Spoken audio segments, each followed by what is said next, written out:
आदरणीय शिक्षकगण, सीनियर और 2025 के सभी प्रशिक्षुओं को मेरा नमस्कार। मेरा नाम सुप्रीत शर्मा है। मैं 2025 बैच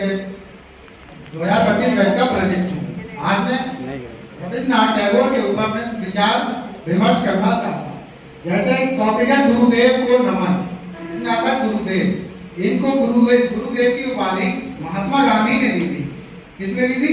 महात्मा गांधी ने। और रविन्द्रनाथ टैगोर ने महात्मा गांधी को दी थी महात्मा की उपाधि। मतलब रविन्द्रनाथ टैगोर ने महात्मा गांधी को महात्मा की उपाधि दी थी और महात्मा गांधी ने रविन्द्रनाथ टैगोर को गुरुदेव की उपाधि दी। अब आते हैं गुरुदेव यानी रविन्द्रनाथ टैगोर का जन्म 7 मई 1861 को कोलकाता में हुआ था। इनके पिता का नाम देवेंद्रनाथ टैगोर था और इनकी माता जी का नाम शारदा देवी था। और इनकी जब शादी हुई तो इनकी पत्नी का नाम था मृणालिनी बाई। ये बचपन से ही कहानियां कविता लिखते रहते थे। मतलब इनकी रुचि थी। जब ये 8 साल के थे तभी से इन्होंने लिखना स्टार्ट कर दिया था। फिर इनके पिताजी चाहते थे कि बड़े होकर एक महान एडवोकेट यानी लॉयर या वकील बने, तो इसलिए इन्होंने इनको लंदन भेजा पढ़ने के लिए। लेकिन इनको इसमें रुचि नहीं थी क्योंकि ये कहानियां मतलब लिखते थे, जो भी लिखते थे, तो इसलिए इनका 2 साल में ही मन उठ गया और ये बिना उपाधि के यानी बिना लॉयर बने ही भारत वापस आ गए और अपनी लेखन में करते रहे।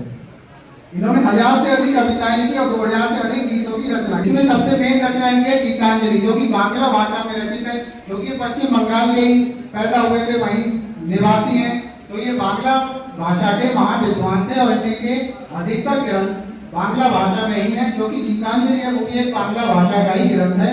इन्हें गीतांजलि में ही 1913 में नोबेल पुरस्कार मिला था और इसमें ही अंग्रेजी सरकार ने इनको नाइटहुड की उपाधि दी थी, जिसको 13 अप्रैल 1919 में हत्याकांड हुआ था, जलियांवाला बाग हत्याकांड, जिसके बाद इन्होंने नाइटहुड की उपाधि वापस कर दी।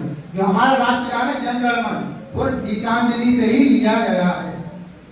नोबेल पुरस्कार पाने वाले ये प्रथम भारतीय के साथ साथ प्रथम एशियाई भी थे। मतलब पूरे एशिया में जितने भी देश हैं उन सारे देशों में ये पहले इंडिया या फिर पहले एशियाई हैं जिनको नोबेल पुरस्कार मिला था। इसके साथ साथ ये पहले गैर यूरोपीय भी हैं। ये एकमात्र कवि हैं जिन्होंने 2 देशों का राष्ट्रगान लिखा है। हमारे भारत का लिखा है जन गण मन और बांग्लादेश का लिखा है आमार सोनार बांग्ला। इन्होंने विश्वविद्यालय की स्थापना की जिसका नाम है शांति निकेतन। ये खुला हुआ विश्वविद्यालय है।